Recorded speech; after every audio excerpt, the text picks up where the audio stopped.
చూడండి. பிலிப்பியர் 2ஆம் அதிகாரம் 7-8 வசனங்களை படிப்போம். Philippians 2nd chapter 7-8 verses. ಬರಿದು ಮಾಡಿಕೊಂಡು ತನ್ನನ್ನು ಬರಿದು ಮಾಡಿಕೊಂಡು ದಾಸನ ರೂಪವನ್ನು ಧರಿಸಿಕೊಂಡು ಮನುಷ್ಯರಿಗೆ ಸದೃಶನಾದನು. ಹೀಗೆ ಆತನ ಆಕಾರದಲ್ಲಿ ಮನುಷ್ಯನಾಗಿ ಕಾಣಿಸಿಕೊಂಡಿದ್ದಾಗ ತನ್ನನ್ನು ತಗ್ಗಿಸಿಕೊಂಡು ಮರಣವನ್ನು ಅಂದರೆ ಶಿಲುಬೆಯ ಮರಣವನ್ನಾದರೂ ಹೊಂದುವಷ್ಟು ವಿಧೇಯನಾದನು. ಮರಣವನ್ನು ಶಿಲುಬೆಯ ಮರಣವನ್ನು ಹೊಂದುವಷ್ಟಾದರೂ విధేయತೆ ಹೊಂದಿದನು. యేసు ప్రభు జీవితమందు సేవయందు అన్ని విధాలుగా నిజముగానే తను తాను తగ్గించుకొని ఉండిరి. యేసువును చేత ఊழிయத்திலே தன்னை தானே முழுவதுமாக தாழ்த்திக்கொண்டவராய் இருக்கிறார். అన్ని విషయములను సేవలందు అన్ని కార్యాలయందు ఆయన తను తాను తగ్గించుకొని ఉండిరి. యేసువును చేసే எல்லா ఊழிయத்திலும் కూడా తన్னை తానే తాழ்తికొంటారు. మనుషులమైనటువంటి మనము తగ్గించబడడానికి ఎంత మాత్రమూ ఇష్టపడలేదు. దేవాది దేవుడుగా సర్వశక్తి కలిగినటువంటి దేవుడుగా దేవ కుమారునిగా ఉండేటువంటి దేవుడు ఎంతగా అనగా మరణ పర్యంతము సిలువ మరణ పర్యంతము తను తాను తగ్గించుకొని ఉండిరి. ఏ విధంగా మనుష్య కుమారునిగా యేసు వానవరు మరణ పర్యంతము తాழ்తికొండవరాయి కాలపడును. ఆయన ప్రతి ఒక్కరికి నిజమైనటువంటి మాదిరి అయి ఉన్నారు. ఆయన எல்லாருக்கும் ஒரு உண்மையான மாதிரியாயும் இருக்கிறார். ఈ లోకము ఆయన్ని గ్రహించలేదు. இந்த உலகம் அவரை அறியவில்லை. ఈ లోకము యేసు ప్రభుని గ్రహించలేదు. இந்த உலகம் இயேசுவை அறியவில்லை. యేసు ప్రభు తన యొక్క జీవితంలో ఎన్నో శోధనలు, ఎన్నో హింసలు, ఎన్నో బాధలు, ఎన్నో ఇరుకు మార్గములు ఆయన పోవలసి ఉండే. యేసు భూమిలో இருக்கும்போது எத்தனை இக்கட்டான வழியில் சோதனை வழியில போக வேண்டியதா இருந்தது. యేసు ప్రభుని ఎదురు చూసే ఒకానొక దినం ఉన్నది. యేసు ఎదుర్కొన్న ஒரு యేసుని ఎదురు చూసేటటువంటి మనమందరము యేసు ప్రభుని ఎదురు చూసేటటువంటి ఒకానొక దినం ఉన్నది. యేసు ఎదురుకి పాల్గొంటున్న ஒரு நாள் இருக்கிறது. యేసు ప్రభులో ఉండేటటువంటి అతి సుందరమైనటువంటి గుణం ఏమనగా యేసువిలో இருக்கிற நல்ல குணம் ఏంటంటే యేసు ప్రభులో ఉండేటటువంటి అతి రమ్యమైనటువంటి ఒక అందమైనటువంటి ఒక గుణం ఏమనగా యేసువిలో இருக்கிற ஒரு நல்ல అழகான குணம் என்ன என்று అదే దీనత, அதுவே தாழ்மையா ఆయన తనను తాను తగ్గించుకొనిరి. తన్னை తానే తాழ்తికొండిరుக்கிறார். అంటే ఆయన తండ్రి అయినటువంటి దేవునికి ఆయన సాధారణమైనటువంటి ఒక మనిషి కాదు, తండ్రి అయినటువంటి దేవునికి ఆయన సమానుడై ఉండిరి. அவர் சாதாரணமான ஒரு மனிதன் அல்ல, அவர் பிதாவாகிய தேவனுக்கு சமானமான தேவனாய் இருக்கிறார். ప్రభువులతో నిండినటువంటి వారై ఉండిరి. அவர் మహిమలో వల్లమై నిరంతరమాய் இருக்கிறார். పరలోకములో మహిమలో తండ్రితో సమానుడుగా ఉండినటువంటి క్రీస్తు పరలోకத்திலே మహిమలో పితావుకు సమానమై இருந்தவர் அந்த கிறிஸ்துவான். పరలోకము నుండి దిగి మహిమను విడిచి మానవుని యొక్క రూపముని ఆయన ధరించుకొనిరి. పరలోకத்திலிருந்து ఇறங்கி வரும்போது எல்லா మహిమயை விட்டுவிட்டவராக ஒரு மனிதனாக మనిషిగా సాధారణమైనటువంటి ఒక మనిషిగా అరుదించిరి. భూమికి வரும்போது ஒரு సాధారణ మనిదనాగా తాను వந்தார். కేవలమైనటువంటి ఒక దుర్మార్గమైనటువంటి మనుషుల వల్ల ఆయన అవమానింపబడిరి. కేవలమైన இந்த மனிதர்கள் மூலமாய் அவர் அவமானப்படுத்தப்பட்டிருக்கிறார். ఆయన నిందించబడిరి. அவர் நிந்திக்கப்பட்டிருக்கிறார். ఆయన ముఖము మీద ఉమ్మి వేయబడిరి. அவர் முகத்தினாலே உருள வீழ்பட்டிருக்கிறார். ఆయన్ని కొట్టిరి. அவரை అడితారు. చివరిగా ఆయన్ని సిలువలో వేసేంతగా ఆయనకి దారుణముగా ఆయన్ని నడిపించిరి. அவர் சிலுவையில அறையப்படிக்கு அவர் மிக கொடூரமாய் நடத்தி சென்றிருக்கிறார். తనను తాను యేసు ప్రభు తగ్గించుకొని ఉండిరి. அவர் యేసు తనను తాழ்తికొనిరుக்கிறார். అంతేకాదు మానవ కులం యొక్క రక్షణ కొరకు ఆయన పొందిన యాతన, ఆయన అనుభవించినటువంటి బాధలు ఇవన్నీ సిలువలో వేలాడినంతగా, సిలువలో అది మోసి సహించినంతగా ఆయన వహించి తను తాను తగ్గించుకొనిరి. அவர் சிலுவையில தன்னுடைய எல்லா மனிதருக்காக தொங்கும்படியாக எல்லாவற்றையும் பொறுமையோடு சகித்திருக்கிறார். యేసు ప్రభువు గురించి ముందుగానే పరిశుద్ధ వేదంలో చెప్పబడినట్టు యేసు క్రీస్తు ఉనగాగవే వేదవాక్యలో சொல்லப்பட்டது. ఆయన వధించబడినటువంటి గొర్రె పిల్లగా మారిరి. అడిగబట్టవర ఆటుకుట్టియై ప్రకటన 13వ అధ్యాయం 8వ వాక్యాన్ని చదవండి. ప్రకటన 13వ అధ్యాయం 8వ వాక్యము. Revelation chapter 13 verse 8. வெளிப்படுத்தின விசேஷம் 13ஆம் அதிகாரம் 8ஆம் வசனம். ಜಗದುತ್ಪತ್ತಿಗೆ ಮೊದಲೇ ಬರೆಯಲ್ಪಟ್ಟ ಕುರಿಯಾದಾತನ ಬಲಿಯಲ್ಲಿರುವ ಜೀವಬಾಧ್ಯರ ಪಟ್ಟಿಯಲ್ಲಿ ಯಾರಾರ ಹೆಸರುಗಳು ಬರೆದಿರುವುದಿಲ್ಲವೋ தமிழ்ல உலக தோற்றம் முதல் அடிக்கப்பட்ட ஆட்டுக்குட்டி జగత్ పునాది వేయబడక ముందే వధించబడినటువంటి గొర్రె పిల్లగా ఉండిరి. அவர் உலக தோற்றத்துக்கு முன்பாகவே அவர் அடிக்கப்பட்ட ஒரு ஆட்டுக்குட்டியை లోకోత్పత్తికి ముందుగానే తన బలిగా అర్పించుకొనుటకు కుమారుడైనటువంటి క్రీస్తు సమ్మతించిరి. உலக தோற்றத்துக்கு முன்பாகவே இந்த மனிதனுக்காக மரிக்கும்படியாக அவர் தன்னை கிறிஸ்துவுக்கு ஒப்பு கொடுத்தார். యేసు ప్రభు తనను తాను ఆయన వధించబడినటువంటి గొర్రె పిల్లగా తనను తాను సమర్పించుకొనిరి. యేసు తనే అడిக்கப்பడిన ఆటుకుట్టిగా తనే ఒప్పు கொடுத்தார். మనిషి యొక్క పతనము సృష్టి యావత్తు మీద ప్రసవ వేదన కలిగించినది. మనుష్య సృష్టిలో యావత్తు మీద అంత ప్రసవ వేదన ఉండాలది. మనిషి యొక్క పతనం అనగా మనిషి యొక్క పడిపోవుట, మనిషి యొక్క అవిధేయత వల్ల పడిపోవుట సృష్టి యావత్తు మీద ప్రసవ వేదన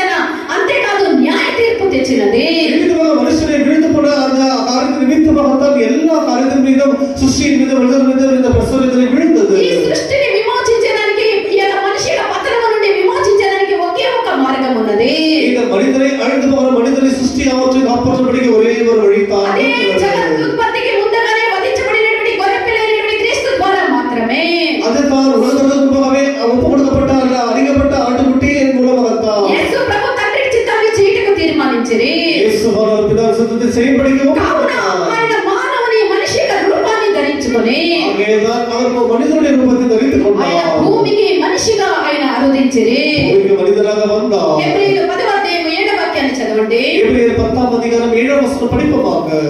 అప్పుడు నేను గ్రంథము చుట్టూలో ఆ. నన్ను గురించి రాయబడిన ప్రకారము నన్ను గురించి రాయబడిన ప్రకారము దేవాని చిత్తము నెరవేర్చుటకు దేవాని చిత్తము నెరవేర్చుటకు నేను వచ్చి ఉన్నాను. దేవుడు తండ్రి అయినటువంటి దేవుని యొక్క చిత్తాన్ని నెరవేర్చుటకు ఆయన మనిషి రూపంగా ఈ యొక్క లోకానికి దిగి వచ్చి அவர் மனுஷதர்மமாக பூமியிலே அவர் உலகத்துக்கு வந்திருக்கிறார். ఆయన ఎందుకు ఈ లోకానికి వచ్చి అంటే அவர் எதற்கு இந்த பூமிக்கு வந்தார்? రక్షించినటువంటి మనిషిని రక్షించుటకు, அழிந்து போகிற மனிதனை ரட்சிக்கும்படியாக, రక్షించినటువంటి కోల్పోయినటువంటి సమస్త ఆశీర్వాదములను తిరిగి ఇచ్చుటకు యేసు ప్రభు యొక్క లోకానికి ప్రత్యక్షమైంది. இந்த மனிதனை எழுந்து படையில ஆசீர்வாதங்களை திரும்ப கொடுக்கும்படியாக இயேசு பூமிக்கு வந்தார். రోమా 5వ అధ్యాయం 6వ వాక్యాన్ని చదవండి. ரோமர் 5ஆம் அதிகாரம் 6ஆம் வசனம் படிப்போமாக. ఏలయనగా మనం ఇంకా బలహీనమై ఉండగా మనం ఇంకను బలహీనులమై ఉండగా యుక్త కాలమున యుక్త కాలమున భక్తిహీనుల కొరకు చనిపోయింది. భక్తిమంతుల కొరకు కాదు, పాపము చేసి భక్తిహీనులుగా ఉండే మన కొరకు ఆయన చనిపోయిరి. நாம் பலன் இருக்கும்போதல்ல, பலனற்றவா இருக்கும்போது தானே கிறிஸ்து நமக்காக மரிக்கும்படிக்கு அவர் ஒப்பு యేసు கொடுக்கப்பட்டார். ప్రభు మానవుని యొక్క రూపాన్ని ధరించుకోవడానికి సిద్ధపడినప్పుడు இயேசு வளர்ந்த பூமிக்கு மனிதர்களுக்காக மரிக்கும்படிக்கு ఆయన ఈ ஒப்பு లోకానికి ఒక கொடுக்கப்பட்டார். మనిషిగా ఆరాధించినటువంటి, ఈ లోకానికి ఒక మనిషిగా ఆరాధించినటువంటి ఒక సమయం వచ్చినప్పుడు அவர் பூமிக்கு ஒரு மனிதனாய் பிறக்க வர வேண்டும் என்ற நேரம் வரும்போது తండ్రి దేవునితో సమానముగా, మహిమలో సమానముగా, సమస్తములో సమానముగా ఉన్నటువంటి క్రీస్తు எல்லா மகிமையிலும் பிரபாவத்திலும் எல்லா வல்லமையிலும் பிதாவுக்கு சமமாய் இருக்கிற இயேசுவானவர் ఆయన ఈ లోకానికి మనిషి యొక్క విమోచన కొరకు, మనిషికి విడుదల కొరకు, మనిషి కోల్పోయిన దాన్ని మరలా ఇచ్చటకు ఈ లోకానికి మనిషిగా ఆరాధించేటువంటి ఒక సందర్భం వచ్చినప్పుడు எவ்விதமாக மனிதனுடைய ரட்சிப்புக்காக, மீட்புக்காக, உலகம் முழுவதும் சிருஷ்டி எல்லாருடைய மீட்புக்காக அவர் இந்த பூமியில மனிதனாய் வர வேண்டும் என்ற நேரம் வரும்போது ఆయన జనించడానికి ఒక రాజ కుటుంబాన్ని ఏర్పరచుకోలేదు. அவர் இந்த பூமியில பிறக்கும்படிக்கு ஒரு ராஜ குடும்பத்தை ఒక రాజు యొక్క தேர்ந்தெடுக்கவில்லை. భవనాన్ని ఆయన ఎన్నుకోలేదు. அவர் தான் பிறக்கும்படிக்கு ஒரு ராஜ அரண்மனையை தேர்ந்தெடுக்கவில்லை. ఒక పేద కుటుంబాన్ని ఆయన ఎంచుకొని அதற்கு மாறாக ஒரு ஏழை குடும்பத்தை தெரிந்து கொண்டார். తను తాను ఒక పేద కుటుంబంలో జనించినంతగా తను తాను ఆయన తగ్గించుకొని ఉండిరి. அவர் அவ்விதமாக ஒரு ஏழை குடும்பத்தில் பிறக்கும்படிக்கு தன்னைத்தானே அவர் ஒப்புக்கொண்டு లోక தாழ்த்தப்பட்டிருந்தார். రక్షకుడు, మహిమ కలిగినటువంటి దేవుడి యొక్క లోకాత్మలో ఆయన మనిషిగా ఆరాధించడానికి ఒక సరైనటువంటి ఇల్లు కూడా లేనటువంటి ఒక స్థితిని ఆయన ఎన్నుకొనిది. இந்த உலக ரட்சகரான உலகத்தை ரட்சிக்கும்படிக்கு பிறக்கும் பொழுது அவர் ஒரு வீடு கூட இல்லாமல் தான் பிறந்திருக்கிறார். మరి ఆ గర్భమందు యేసు జనించేదానికి ఆ పవిత్రమైనటువంటి యొక్క గర్భాన్ని ఏర్పరచుకొనిది. இயேசு பிறக்கும்படியாக இந்த கன்னி மரியாதை என்ற அவளை தேவன் தெரிந்து கொண்டார். ఎలాంటి ఒక పేదలైనా, ఎలాంటి ఒక తక్కువ వాళ్ళైనా ఏదో ఒక ఇల్లు, ఒక వాకిలో ఉంటుంది, లేదా ఒక గవర్నమెంట్ హాస్పిటల్ ఒక గుడిసె కూడా ఉంటుంది. అయితే అలాంటిది కూడా, అలాంటి సౌకర్యాలు కూడా యేసు ప్రభువుకు లేదు. அவர்கள் எப்படிப்பட்ட ஒரு ஏழை இருந்தாலும் கூட அவருக்கு பிரசவத்துக்கு என்று ஒரு குழந்தை பிறக்கும்படிக்கு ஏதாவது ஒரு வீடு, ஒரு ஆஸ்பத்திரியோ ஏதாவது தெரிந்து கொள்வார்கள். మరి ప్రసవించడానికి ఆ సమయం వచ్చినప్పుడు ஆனால் இந்த மரியாதை இப்பொழுது பிரசவிக்கிற நேரம் வரும்போது ఆమెకి ఇల్లు లేదు. அவளுக்கு வீடு இல்லை. ఒక సత్రముల స్థలము అడిగిరి. ஒரு சத்திரத்தில் போய் இடம் கேட்டார்கள். అది కూడా ఆమెకి ఇవ్వమని నిరాకరించిరి. அது கூட கொடுக்கப்படவில்லை. చివరికి ఎక్కడ పుట్టిరి అంటే లూకా సువార్త 2వ అధ్యాయం 7వ వాక్యాన్ని చదవండి. லூகாஸ் விசேஷம் 2ஆம் அதிகாரம் 7ஆம் வசனம் படிப்போமாக. తన తొలిచిరు కుమారుని కని కానీ పొత్తి గుడ్డలతో చుట్టి పొత్తి గుడ్డలతో చుట్టి సత్రముల వారికి స్థలము లేనందున సత్రముల వాడికి స్థలము లేనందున ఆయనను పశువుల తొట్టిలో పరుండబెట్టేది. హల్లెలూయా. పశువులు దొడ్లు, ఆ యొక్క ఏమంటారు, ఎట్లు పశువులు ఉంటాయి కదా, పశువుల యొక్క పాకలో యేసు ప్రభు, ఆ పశువులు ఉండినటువంటి ఆ స్థలంలో యేసు ప్రభువుకి మరియా జన్మమిచ్చి ఆ పశువులను తుడిసేటటువంటి ఆ బట్ట ఉంటుంది కదా, ఆ బట్టలో యేసు ప్రభుని తుడిసి ఆ పశువులు పండుకొనేటువంటి స్థలములో లోక రక్షకుడిని, మహిమ కలిగినటువంటి దేవుణ్ణి పరుండబెట్టిరి. இயேசு பிறக்கும்படிக்கு சத்திரத்தை கேட்டார்கள். அங்க அவருக்கு இடம் கொடுக்கப்படவில்லை. ஆகையால் கடைசியாக இந்த மாட்டு தொழுவத்திலே, இந்த மாடுகளை தொடுகிற துணியினாலே இயேசு பிறந்து அந்த மாட்டு தொடுகிற துணியினால் சுற்றப்பட்டு அந்த முன்னணியிலே கிடத்தப்பட்டார். దేవుని యొక్క వాక్యానుసారముగా బెత్లెహేములో ఆయన జనించిరి. ముందు சொல்லப்பட்ட வார்த்தையின்படி இயேசு பெத்லகேமிலே பிறந்தார். ఆ సమయంలో ఆ దేశాన్ని పరిపాలిస్తూ ఉండినటువంటి క్రూరి అయినటువంటి హేరోదు, நாட்டை ஆளுகை செய்கிறதான கொடூரமான இந்த ஹேரோது என்பவன் అప్పుడు పుట్టినటువంటి ప్రతి శిశువుని ఆయన హతమార్చుతూ, ఆయన చంపివేస్తూ ఉంటే அப்பொழுது பிறந்த எல்லா பச்சை குழந்தை எல்லாவற்றையும் கொல்லும்படி ஆணையிட்டார். ఆ యొక్క హేరోదు యొక్క ఆ యొక్క కఠినమైనటువంటి కార్యం వల్ల బిడ్డ బెత్లెహేములో ఎదిగేదానికి వీలు లేకపోయే அந்த ராஜாவுடைய கடினமான கொள்கை நிமித்தமாக அந்த பிள்ளையானவன் இப்பொழுது சுவிசேஷம் 2ஆம் அதிகாரம் 13ஆம் வசனம் படிப்போமாக. ಅವನು ಹೋದ ಮೇಲೆ ಆ, ಕರ್ತನ ದೂತನು ಯೋಸೇಫನಿಗೆ ಕನಸಿನಲ್ಲಿ ಕಾಣಿಸಿಕೊಂಡು, ಕರ್ತನ ದೂತನು ಯೋಸೇಫನಿಗೆ ಕನಸಿನಲ್ಲಿ ಕಾಣಿಸಿಕೊಂಡು, ನೀನು ಎದ್ದು ಈ ಕೂಸನ್ನು ಇದರ ತಾಯಿಯನ್ನು ಕರಕೊಂಡು ಐಗುಪ್ತ ದೇಶಕ್ಕೆ ಓಡಿ ಹೋಗಿ, ನೀನು ಈ ಬೆತ್ಲೆಹೇಮನ್ನು ಬಿಟ್ಟು ಈ ಕೂಸನ್ನು ಈ ತಾಯಿಯನ್ನು ಕರೆದುಕೊಂಡು ಐಗುಪ್ತ ದೇಶಕ್ಕೆ ಓಡಿ ಹೋಗಿ, ನಾನು ನಿನಗೆ ಹೇಳುವ ತನಕ ಅಲ್ಲೇ ಇರು. ನಾನು ನಿನಗೆ ಹೇಳುವ ತನಕ ನೀನು ಅಲ್ಲಿಯೇ ಇರು ಎಂದು ಕನಸಿನಲ್ಲಿ ದೇವದೂತನು ಯೋಸೇಫನಿಗೆ ಹೇಳಿದನು. ತಮಿಳ್ அவர்கள் போன பின்பு ஆ. கர்த்தருடைய தூதன் சொப்பனத்தில் யோசேப்புக்கு காணப்பட்டு, கர்த்தருடைய தூதன் சொப்பனத்தில் யோசேப்புக்கு காணப்பட்டு, ஏரோது பிள்ளையை கொலை செய்ய தேடுவான். ஏரோது இந்த பிள்ளையை கொலை செய்ய தேடிக் கொண்டிருக்கிறார். அதனால் நீ எழுந்து நீ எழுந்து பிள்ளையையும் அதை தாயையும் கூட்டிக் கொண்டு பிள்ளையையும் அதனுடைய தாயையும் கூட்டிக் கொண்டு எகிப்துக்கு ஓடி போய், எகிப்துக்கு ஓடி போய், நான் உனக்கு சொல்லும் வரைக்கும் அங்கே இரு நான் என்றான். உனக்கு சொல்றவனும் நீ அங்கேயே இரு என்று சொல்லி கர்த்தருடைய தூதன் அந்த இரவுல யோசேப்புடைய சொப்பனத்துல வந்து இந்த பிள்ளையும் பிள்ளையுடைய தாயும் கொண்டு போய் நான் காண்பிக்கிற அந்த தேசத்துல, அந்த எகிப்து தேசத்துல நீ அங்கேயே இரு என்று சொல்லி சொன்னார். அந்த தூதன் யோசேப்புக்கு சொன்னார். ஹல்லேலூயா. తర్వాత వాళ్ళు నజరేతులకు పోయిరి. அவர்கள் நசரேத்துக்கு போயிருக்கிறார்கள். యేసు ప్రభు సేవ ఆరంభించేంత వరకు పెరిగినది అక్కడే. இயேசு அந்த ஊழியத்தை தொடர்ற வரைக்கும் அவர் வளர்ந்தது அங்கே தான் வளர்ந்தார். నజరేతు అనగా ఏదో ఒక మంచి ప్లేస్ కాదు, நசரேத் என்று சொல்வது நல்ல இடம் இல்லை. ఏదో ఒక బెంగళూరు పట్టణం లాంటి ఒక కాస్ట్లీస్ట్ ప్లేస్ ఏమీ కాదు. அது நல்ல ஒரு பெங்களூர் போன்ற நல்ல పట్టణం கிடையாது. నజరేతు అనేది ఒక నిరాకరించబడినటువంటి ఒక ఒదుకపట్టదన్న వాల్యూ ఇல்லாத ஒரு இடமா இருந்தது. ఒక వాల్యూ లేనటువంటి ఒక స్థలముగా ఉండే. நசரேத் என்று சொல்வது எல்லாராலும் ஒதுக்கப்பட்ட கைவிடப்பட்டவரை ஒதுக்கப்பட்டவரை కాబట్టి ఏ యుక్తమైనది, ఏ గౌరవమైనది, ఏ మంచి కార్యం నజరేతు నుండి వచ్చుట కాదని జనులు ఆ యొక్క జనుల యొక్క అభిప్రాయమై ఉండే. ஆகையால் அங்கேருந்து அவருக்கு எந்த நன்மை கிடைக்காது என்று அது ஜனங்களுடைய ஒரு அபிப்பிராயமை నజరేతులో నుండి ఏ ఒక మంచి కార్యము జరగదని మనుషులు నమ్మి ఉండిరి. நசரேத்திலிருந்து எந்த நன்மை கிடைக்காது என்று ஜனங்கள் நம்பினார்கள். యోహాను సువార్త 1:46 వాక్యం చదవండి. யோவான் சுவிசேஷம் 1ஆம் அதிகாரம் 46ஆம் வசனம் படிப்போமாக. అందుకు నతానీయేలు అందుకు నతానీయేలు నజరేతులో నుండి మంచిదైన రాగలదా అని నజరేతుల నుండి మంచిదైన రాగలదా అని అతన్ని అడగగా, వచ్చి చూడమని పిలుపు అతనితో అని. అదేనో తమిళ చదవండి అన్ని భాషల్లో. ನತಾನಿಯೇಲನು నతానీయేలను ಒಳ್ಳೆಯದೇನಾದರೂ ನಜರೇತಿನಿಂದ ಬರುವುದುಂಟೆ ಒಳ್ಳೆಯದೇನಾದರೂ ನಜರೇತಿನಿಂದ ಬರುವುದುಂಟೆ ಎಂದಾದ ಫಿಲಿಪ್ಪನು ಆ. ಬಂದು ನೋಡು ಅಂದನು. வந்து ನೋಡು ಅಂದನು. ತಮಿಳ್ல அதற்கு நத்தான்வேல் நத்தானியேல் நசரேத்திலிருந்து யாதொரு நன்மை உண்டாகக்கூடுமா என்றார். నజరేతునింద యాదొరు నన్மை ఉండకూడమా என்று சொன்னார். నజరేతుల నుండి ఏ మంచిదైనా కూడా రాగలదా అని అడిగే. நசரேத்திலிருந்து ஏதாவது நன்மை கிடைக்குமா என்று యేసు கேட்டிருக்கிறார். ప్రభు తన యొక్క బహిరంగ సేవను ఆరంభించినప్పుడు இயேசு தன்னுடைய வெளிப்படையான ஊழியத்தை தொடங்கின போது ఆయన స్వంత గ్రామములో జనులు ఆయన్ని హేళన చేసిరి, అవహేళన చేసిరి, అపహాస్యము చేసిరి. இயேசு பிறந்த அந்த சொந்த ஊரிலே தானே அந்த ஜனங்கள் இயேசுவை அவமானப்படுத்தி ஏளனம் செய்திருக்கிறார்கள். ఏమని హేళన చేసిరి? என்னென்று ஏளனம் ఇతడు பண்ணினார்கள்? వడ్లవారి కొడుకు కదా, இவன் தச்சனுடைய குமாரன் அல்லவா? ఇతని యొక్క తండ్రి, ఇతని యొక్క సహోదరులు అంతా కూడా ఉన్నారు కదా. தன்னுடைய தகப்பனுடைய சகோதரர்கள் கூட இருக்கிறார்கள் அல்லவா? చదవండి మత్తయి సువార్త 15:55 వాక్యం నుండి ఎవరైనా ఒక్కరు చదవండి. కన్నడದಲ್ಲಿ ఓದಿ. 13 మత్తయి సువార్త 13:55 నుండి. ಇವನು ಆ ಬಡಿಗೆಯ ಮಗನಲ್ಲವೇ? ಇವನು ಆ ಬಡಿಗೆಯ ಮಗನಲ್ಲವೇ? ಇವನ ತಾಯಿ ಮರಿಯಲ್ ಎಂಬವಳಲ್ಲವೇ? ಇವನ ತಾಯಿ ಮರಿಯಾಳು ಅಲ್ಲಿರುವಂತ ಮರಿಯಾಳು ಎಂಬುವಳಲ್ಲವೇ? ಯಾಕೋಬ, ಯೋಸೇಫ, ಸೀಮೋನ, ಯೂದ ಇವರು ಯಾಕೋಬ, ಯೋಸೇಫ, ಸೀಮೋನ ಇವರು ಇವನ ತಮ್ಮಂದಿರಲ್ಲವೇ? ಇವರ ತಮ್ಮಂದಿರಲ್ಲವೇ?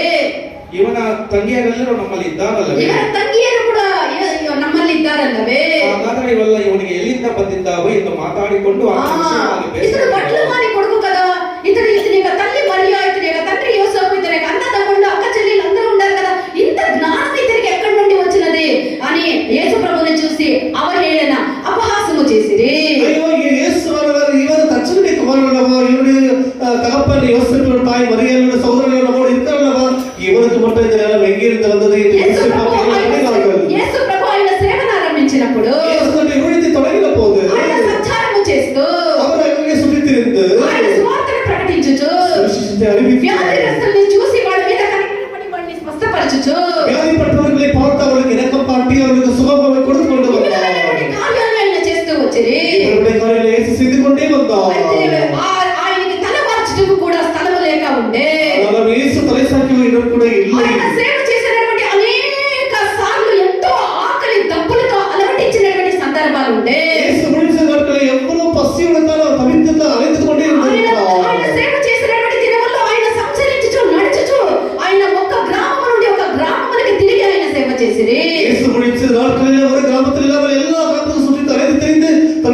செய்து கொண்டே మనం இருந்தார். ఇక్కడ ఉండేటువంటి ఇంటిని ఇంకా ఇక్కడికి రావాలంటే మనల్ని మోసుకొని వచ్చేదానికి 2 వీలర్ 4 వీలర్ 3 వీలర్ మనకి ఎన్నెన్నో వాహనాలు కావాలా. యేసు ప్రభు తాను సేవ చేసినటువంటి దినముల్లో ఆయన మోసుకొని పోయేదానికి ఏదైనా ఒక వాహనం ఉండిందా, ఏదైనా ఒక 2 వీలర్ ఉండిందా, ఏదైనా ఒకటి ఉండిందా? బస్ ఏమీ లేదు. ఆయన కాలి నడకతో నడిచి గ్రామము తిరిగి దేవుని యొక్క రాజ్య సువార్తను ప్రకటించి గ్రామము తిరిగి వ్యాధిగ్రస్తుల్ని, కుష్ఠరోగుల్ని, కష్టంలో ఉండేవాడిని, వ్యాధుల్లో ఉండేవాడిని, బాధల్లో ఉండేవాడిని కనికరించి వాళ్ళని ఆదరించి వాళ్ళకి స్వస్థతనిచ్చి ఇలాంటి ఒక సేవ చేస్తూ వచ్చింది. இயேசு அவருடைய சில நாட்களில் எந்த வாகனமோ எந்த சொந்த முகமடிக்கு எந்த வாகனம் இல்லாமல் இருந்த காலத்திலே இயேசு ஒவ்வொரு கிராமங்களும் சுற்றி அலைந்து திரிந்து எல்லா ஜனங்களையும் சந்தித்து அவர்கள் சுகத்தை கொடுத்து சுவிசேஷத்தை அறிவித்து இந்த ஊழியத்தை செய்து கொண்டே వాళ్ళని మోసుకొని పోయేదానికి రథాలు గుర్రాలు ఉండేది ఆ కాలంలో. நாட்களிலே பெரிய பெரியவர்கள் சுமந்து செல்லப்படுகிற ரதங்கள் குதிரைகள் காணப்படும். అయితే లోక రక్షకుడిని మన రాజు అయినటువంటి యేసు ప్రభువును మోసుకొని పోయేదానికి ఏ ఒక రథమో ఏ ఒక గుర్రమో లేదు. அவருடைய ராஜாதி இந்த உலக ரட்சகராக அவரை சுமந்து செல்லப்படுகிற ஒரு வாகனம் கூட ఆయన సేవ యొక్క ఆఖరి ఘట్టమందు ஊழியத்தின் கடைசி நாட்களிலே యెరూషలేములో ప్రవేశించినటువంటి ఒక సందర్భం మాత్రమే அவர் எருசலேமில் செல்வடிக்கிற அந்த நேரத்திலே యేసు కొంత దూరము మోసుకొని పోవుటకు ఒక వాహనం వచ్చినది. இயேசு கொஞ்சம் தூரத்திற்கு அங்கே ஒரு வாகனம் ఆయన నడుచుకుంటూ ఆయన దేశము సంచరించి ఆయన యెరూషలేమునకు ఇంకా రావాలి. యెరూషలేమునకు పోయేదానికి ముందు ఒక వాహనం వచ్చినది. ఆయన మోసుకొని పోయేకి ఏది ఆ వాహనము? அவர் எல்லா இடத்திலும் சுற்றி அலைந்து திரிந்து சில ஊழியர்கள் செய்திருக்கிறார். ஆனால் கடைசி நாட்களிலே ஒரு இயேசுக்கு ஒரு வாகனம் தேவைப்பட்டது. கடைசி நாட்கள் இல்ல, இன்னும் எருசலேமுக்கு போகிற இன்னும் கொஞ்ச தூரம் இருக்கிற போது ஒரு வாகனம் வந்தது. என்ன வாகனம் அது? గాడిద. హల్లెలూయా. మనమైతే గాడిద మీద ఎక్కుతామా? గుర్రం మీద ఎక్కమంటే ఎక్కి పోజులు ఇచ్చి సెల్ఫీలు పట్టుకొని స్టేటస్లు వేస్తాము. గాడిద మీద ఎక్కమంటే ఎక్కుతామా? గాడిదంటే ఒక అల్పము, గాడిదంటే ఒక నిరాకరించబడింది, గాడిదంటే అది ఒక కేవలమైనది. అయితే యేసు ప్రభు కొంత దూరం మోసుకొని పోయేదానికి గాడిద వాహనముగా దొరికే. இயேசுவை கொஞ்ச தூரம் சுமந்து செல்வதற்கு ஒரு கழுதை அங்கே கிடைத்தது. యేసు ప్రభు ఆయన జీవించిన దినములో ఏ ఒక్కరికి చెడుని ఆయన చేయలేదు. அவர் ஊழியம் செய்த நாட்களே பூமியில் இந்த நாட்களே யாருக்கும் எந்த தீங்கும் செய்யவில்லை. ఏ ఒక చెడ్డది మనుషులకి ఆయన చేయలేదు. எந்த தீங்கும் எந்த மனிதருக்கும் அவர் செய்யவில்லை. ఆయనకి మంచిదే చేసే எல்லாருக்கும் நன்மை தான் செய்தார். అయితే పరాక్రమశాలి అయినటువంటి దేవుడు அவர் பராக்கிரமசாலி நம்முடைய தேவனானவர். న్యాయ తీర్పు తీర్చబడుటకు, அவர் நியாயத்துக்கு செய்யும்படியாக సిలువలో వేయుటకు சிலுவையில் அறியும்படியாக ఆయన తను మనుషుల చేతికి అప్పగించుకొనిరి. அவர் தன்னை மனிதர் கையில் ஒப்பு ఏ கொடுக்கப்பட்டார். పాపము చేసి ఆయనకి న్యాయ తీర్పిచ్చి ఏ దోషము చేసినందువల్ల ఆయనకి అంత గొప్ప సిలువ మరణమని ఆయనకి ఆ సిలువ మరణం ఇచ్చినంత తీర్పు తీర్చిరి. அந்த ஜனங்கள் இயேசு என்ன தவறு செய்தார் என்பதற்காக அவர் சிலுவையில் அறியும்படி அளவுக்கு அவருக்கு தண்டனை తన கொடுத்திருக்கிறார்கள். జీవితమంతా చాలా యాతన, చాలా బాధని అనుభవించే ఒక మార్గములో ఆయన పోవలసి వచ్చే. அவர் மிகவும் பாடுகள் அனுபவிக்கிற வழியில் தான் இயேசு போக வேண்டியதாய் நிலைமை வந்தது. ఆయనను ఎందుకు నాకు ఇది అని ఆయన అడగలేదు. తన తాను దానికి అప్పగించుకొని, తన తాను తగ్గించుకొని దానికి అప్పగించుకొని அதனால் இயேசுவானவர் எனக்கு எதற்கு இது என்று கேட்கவில்லை, தன்னை தானே ஒப்புக் கொடுத்தார். తనతో కూడా ఉండేటువంటి శిష్యులు కూడా యూదులకు భయపడి அதோடு இந்த சிஷ்யர்கள் கூட யூதர்களுக்கு பயந்து తనతో కూడా యేసు ప్రభువుని వదిలిపెట్టి పారి వెళ్ళి పరిగెత్తిపోయిరే. இயேசு பிடிக்கப்பட்டார் என்று தெரிந்தவுடனே எல்லாமே சிதறித்துக் கொண்டு తాను ஓடிவிட்டார்கள். ఏర్పరచుకున్నటువంటి శిష్యులు ఒకడైనటువంటి యూదా ఆయన 30 వెండి నాణెములకు అమ్మి వేసే. இயேசு கூட இந்த சிஷ்யனாகிய அந்த யூதா என்பவன் தான் இயேசு கூட இருந்த அவனே இயேசுவை 30 வெள்ளிக்காசுக்கு விற்று போட்டிருக்கிறார். యాజకులు, రోమా అధికారులు పిలాతు చేరి యేసు ప్రభువుని సిలువలో వేయుటకు తీర్మానించిరి. அந்த ரோம அதிகாரிகள் பிலாத்து எல்லாமே இயேசுவை பிடித்து இயேசு சிலுவையில் அறைய வேண்டும் என ఆ எண்ணினார்கள். సిలువలో వేసేదానికి ముందు ఆయన్ని దున్నమాని సాళ్ల వలె ఆయన కొరడాలతో కొట్టిరి. இயேசுவை சிலுவையில் அறையப்படுவதற்கு முன்பாகவே அவருடைய முதுகிலே அந்த உழுகிற நிலத்தை போல இயேசுவை வாரினாலே சாட்டையினாலே அடித்து அப்படி செய்திருக்கிறார்கள். పరిశుద్ధమైనటువంటి ఆయన ముఖము మీద ఉమ్మి వేసిరి. பரிசுத்தமான இயேசுவின் முகத்தின் மேலே உமிழ்ந்தார்கள். ఆయన వెంట్రుకలను పెరిగిరి. அவருடைய தாடி மேலே பிடிக்கிறார்கள். అంతేకాదు ముళ్ళతో అల్లినటువంటి కిరీటమును, 2 అంగుళాల ముళ్ళతో అల్లినటువంటి ఆ కిరీటమును ఆ పరిశుద్ధమైనటువంటి దేవుని యొక్క శిరస్సు మీద పెట్టిరి. 2 அங்குலம் நீளமுள்ள அந்த முற்காலை கொண்டு வந்து இயேசு தலையிலே கிரீடமாய் வைத்து அன்பை அடித்தார்கள். ఒక పొలముని దున్నితే ఏ విధముగా సాళ్లు పడుతుందో దున్నివాను సాళ్ల వలె ఆయన వీపంతా కొరడాలతో కొట్టి దున్నిరి. ஒரு நிலத்தை உழுதப்பட்ட பிறகு எப்படி காணப்படுமோ அப்படியே இயேசுவுடைய முதுகால காணப்பட்டது. அந்த சாட்டை அடித்த பிறகு రక్తమంతా కూడా కారిపోయే. இயேசுவுடைய சரீரத்தில் எல்லா ரத்தமும் அது ஒழுகிவிட்டது. లాస్ట్ గా చివరిగా రక్తము లేనందువల్ల నీళ్లు రక్తము కలిసి కూడా నీళ్లు కూడా ప్రవహించే. கடைசியாக இயேசுவிலே சுத்தரிப்பிக்கிற ரத்தம் இல்லை, கடைசியாக தண்ணீரும் அது கடந்து ఎంత ఘోరమైనటువంటి, ఎంత నీచమైనటువంటి ఒక దండన యేసు ప్రభు అనుభవించారు.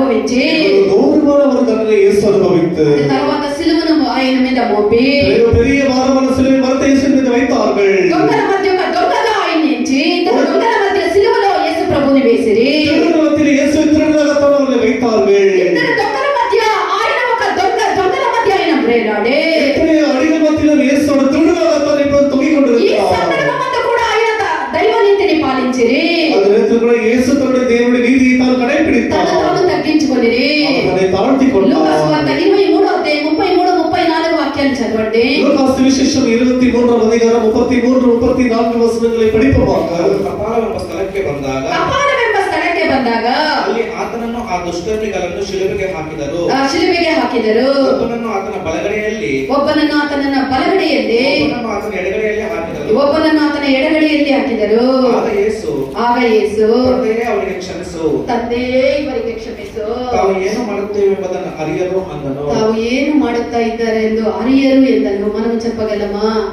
ఇంత ఘోరమును చేసి ఇంత ఇది చేసి ఏ మేలు చేసినటువంటి ఏ కీడు చేయనటువంటి పరిశుద్ధుడైనటువంటి దేవుని ఇంతగా చేసి ఆయన సిలువలో మూడు మేకల మధ్య ఆయన వేలాడ తీసినప్పుడు తండ్రి మీరేమి చేయించి ఉన్నారో వీళ్ళు ఎరగరు, వీళ్ళు క్షమించమని చెప్పే இயேசு அமிதமாக அவர்களை அடித்து அமிதமாக காயப்படுத்தி இயேசு எல்லாம் பண்ணி அவெல்லாம் செய்த பிறகு அவமானப்படுத்தி சிலுவையில் அறைந்த பிறகு கூட இயேசு சொன்ன வார்த்தை என்னவென்றால் శరీరంలో ఆయనకి చాలా వేదన, చాలా బాధ, చాలా దుఃఖం, చాలా నొప్పి అధికముగా ఉండే. இயேசுக்கு இந்த மாம்சத்திலே சரீரத்திலே அதிகமான வேதனை அதிகமான அந்த வலி ஏற்பட்டு கொண்டே అంతేకాదు இருந்தது. తండ్రి కూడా యేసు ప్రభుని చెయ్యి విడిచినట్లుగా తెలుస్తూ ఉండే. அது மாத்திரமில்லாமல் பிதாவாகிய தேவன் இயேசுவை கைவிட்டதாக காணப்பட்டது. తండ్రి అయినటువంటి దేవుడు కుమారుడైనటువంటి క్రీస్తుకు ముఖముని త్రిప్పుకొని చెయ్యి విడిచినటువంటి ఆ యొక్క సందర్భము యేసు ప్రభు గ్రహించినప్పుడు பிதாவாகிய தேவன் கிறிஸ்துவுக்கு குமாரன் கிறிஸ்து தன் மகனை மறைத்தார் என்று இயேசு அறிந்தபோது అన్ని బాధల కంటే ఆ బాధ ఇంకా తట్టుకోలేనటువంటి వేదనని యేసు ప్రభువుకు కలిగించే.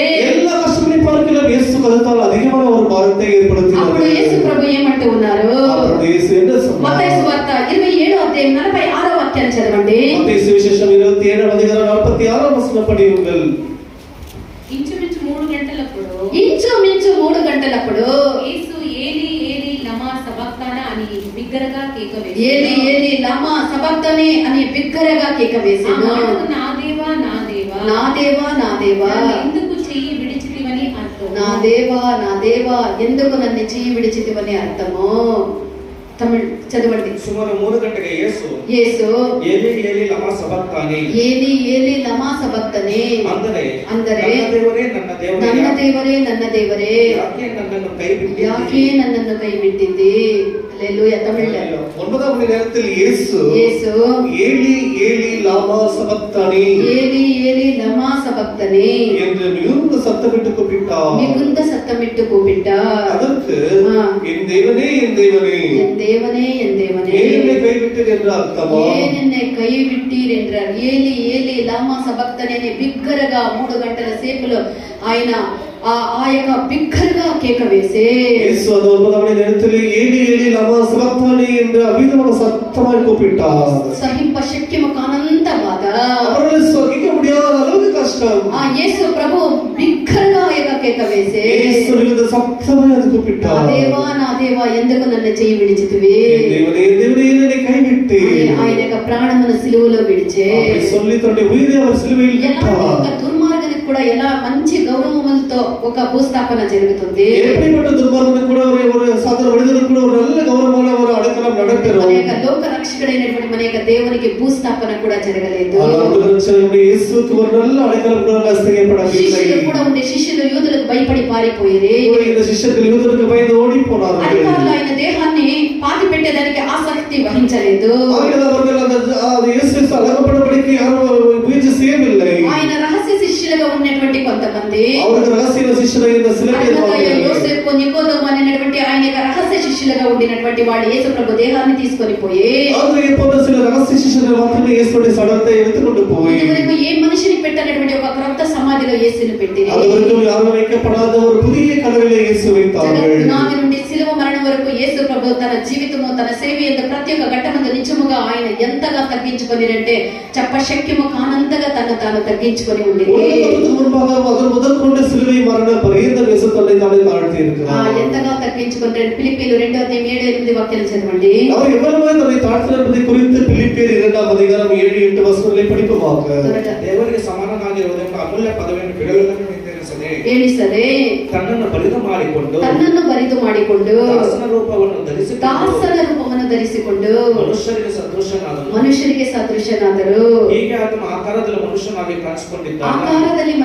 ಕಾಣಿಸಿಕೊಂಡಿದ್ದಾಗ ತನ್ನನ್ನು ತಗ್ಗಿಸಿಕೊಂಡು ಮರಣವನ್ನು ಅಂದರೆ ಶಿಲುಬೆಯ ಮರಣವನ್ನಾದರೂ ಹೊಂದುವಷ್ಟು ಮರಣವನ್ನು ಸಾಧಾರಣ ಮರಣವಲ್ಲ, ಶಿಲುಬೆಯ ಮರಣವನ್ನು ಹೊಂದುವಷ್ಟು అతనನ್ನು తగ్గిసికొండను. హల్లెలూయా. యేసు ప్రభు చూపినటువంటి ఉదాహరణ యొక్క నిజమైనటువంటి ఒక దేవుని బిడ్డకు మాదిరి అయి ఉన్నాడు.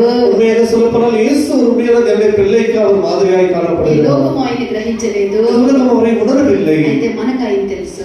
நமக்கு அவரை లోకముకు ఆయన ఎవరని తెలియలేదు. உலகத்துக்கு இயேசு దేవుని బిడ్డ నీకు నాకు ఈ యొక్క యేసు ప్రభు ఎవరని మనకు తెలుసు.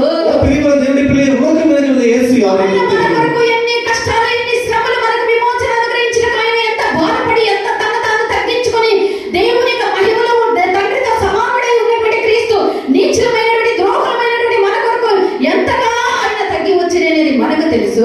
மகிமையில் வல்லமையில் பிதாவுக்கு சமமாய் இருக்கிற இயேசு அவருடைய எல்லா மகிமையும் வீழ்ந்து விட்டவராக பூமியில் ஒரு மனிதனாய் பிறந்து தன்னை நமக்காக எவ்வளவு பாடுபட்டார் மனிதர்கள் குறித்து உனக்கும் எனக்கும் தெரியும். అనుభవించాల్సినటువంటి శిక్ష తన మీద వేసుకొని మనల్ని విమోచించడానికి ఆయన ఎంత క్రయమనిచ్చారని మనకు తెలుసు.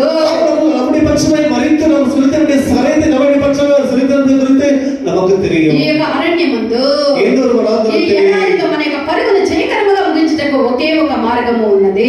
వనాంతరத்தில் நாம் ஓடுகிற பிரயாணத்தில் நாம் ஜெயமாய் சேர்வதற்கு ஒரு வழி இருக்கிறது. అదే మన యొక్క యేసు. அதுவே இயேசுவாய் இருக்கிறார். ఆయనలో మనల్ని మనం తగ్గించుకొని మనసు మనం కలిగి ఉండాలి. அவருடைய தம்மை தாழ்த்திக் கொண்டு நாம் அவரோடு இருக்க வேண்டும். ఆయనలో మనం నేర్చుకునేటువంటి అనేక కార్యములు ఉన్నవి. அவருடைய கற்றுக்கொள்ள நிறைய காரியங்கள் తను తాను இருக்கிறது. తగ్గించుకునేటువంటి యేసు, தன்னை தாழ்த்திக் கொண்ட இயேசு, తండ్రి అయినటువంటి దేవుడు అన్ని ఆకాశముల కంటే ఆయన్ని పైకి హెచ్చించి தன்னை தாழ்த்திக் கொண்ட இயேசுவை பிதாவாகிய தேவன் எல்லா நாடுகளிலும் உயர்த்தி పై నామముని మన యొక్క కుమారుడైనటువంటి క్రీస్తుకు మన యొక్క యేసుకు ఆయన అనుగ్రహించారు. எல்லா நாமங்களுக்கு மேலான நாமத்தை இயேசுவுக்கு பிதாவானவர் கொடுத்தார். ఆయన లోకము ఆయన ఎవరని లోకానికి తెలియదు. இயேசு யாருன்னு உலகத்துக்கு தெரியாது. ఈ మన రాజు ఈ మన యేసు ఎవరని మనకు తెలుసు. இந்த ராஜா யாருன்னு நமக்கு தெரியும். ఆయన చేసినటువంటి త్యాగమే మరి ఈ లోకము గ్రహించదో అయితే మనకు తెలుసు. அவர் செய்த தியாகம் என்னன்னு நமக்கு அறியாத நமக்கு ఎంత தெரியும். నిమిత్తం ఆయన ఇంత గొప్ప క్రయమిచ్చని ఈ లోకము గ్రహించదో అయితే మనకు తెలుసు. எதற்காக கிரயத்தை செலுத்தார் என்று உலகத்துக்கு தெரியாது, நமக்கு தெரியும். ఆయన అడుగు జాడల్ని మనం వెంబడించు. அடிச்சுவடுகளை பின்பற்றி ఆయన్ని మనము ఆయన వెంబడించి ఒక రోజు ఆయనతో కూడా నిత్యము మహిమలో ఉండేదానికి మనల్ని మనము సిద్ధపరచుకొని ఆయన్ని వెంబడించి నడిచేదానికి మనము దేవుడు మన కృప అనుగ్రహించుదురు గాక. அவர் இடத்துல போய் நாம செல்லும்படிக்கு நம்ம அவிதமாக கர்த்தர் நம்மை நடத்துவாராக. దేవుడు మనకు సహాయం చేయుదురు గాక. கர்த்தரை நமக்கு உதவி செய்வாராக. సమర్పించుదుము గాక. நாம் கொடுப்போமாக. తవిగిరముగా యేసునకై వరించువాని ఎదుట నిలిచే కొంతసేపటిలో